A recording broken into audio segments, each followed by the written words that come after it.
Na-discover ng kampo ni Jojo Payumo kasama ng mga kawani ng Korte at Board of Revisors ang mga balota na nakalabas sa ballot boxes sa Dinalupihan, Bataan. Hinala ng dating alkalde na posible umanong nagamit sa dayaan ang nasabing mga balota. Kasama sa pagbabalita, alerto alisto si Marvy Malyari, Austria.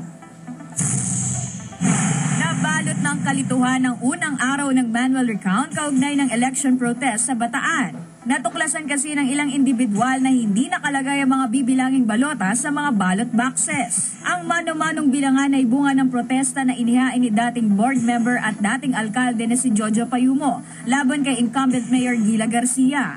Maalalang lumamang ng may 18,000 na boto noong May 2013 election si Garcia laban kay Payumo. Pero paniwala ng dating alkalde na nagkaroon ng malawakang dayaan kaya't nagpetisyon ito ng manual recount. Bagamat na-dismiss ng Bataan RTC Branch 5 ang hangarin ni Payumo, kinatigan naman ito ng COMELEC NBAC at ibinalik sa korte ang naturang kahilingan. Sa mga larawang ito na ipinadala sa CLTV ng kampo ni Payumo, pinasok nila kasama ang Board of Revisors na magkabilang panig at mga kawani ng Bataan RTC Branch 5 ang stockroom ng Commission on Elections na nasa loob ng munisipyo ng Dinalupihan. Natuklasan nilang nakabalot lamang ng kulay brown na lalagyan ng mga balota na dapat sana'y nakalagay at selyado sa loob ng ibang mga ballot boxes. Ayon sa source ng CLTV News, mula umano ang mga balotang ito sa mga barangay ng Tukop, JC Payumo at Kataasan na sinasabing baluarte ng dating mayor. Dito umano nangyari ang sinasabing advanced transmission of election results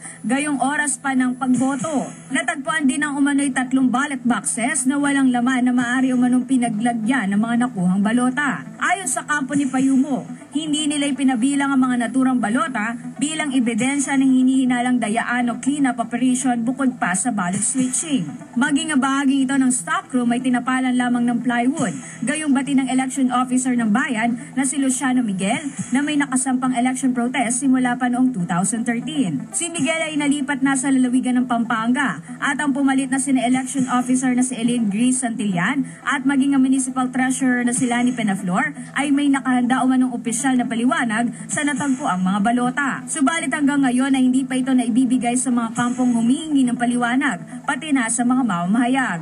Si Miguel din ang election officer na nag-issue ng magkaibang petsa ng certificates proclamation sa pagkapanalo ni Garcia na nagdulot ng kalituhan sa magkabilang kampo. May 15, 2013 ang petsa ng Certificate of Proclamation na hawak ni Payumo, habang May 14, 2013 naman ang ibinigay kay Mayor Gila Garcia. Ang kampo ng kasalukuyang alkalde mula noon ay hindi nagpaunlak ng panayam sa mga mamamayag hinggil dito. Kasama si Mike Sigaral, ako po si Marvy Malyari, Austria, alerto alisto sa pagbabalita.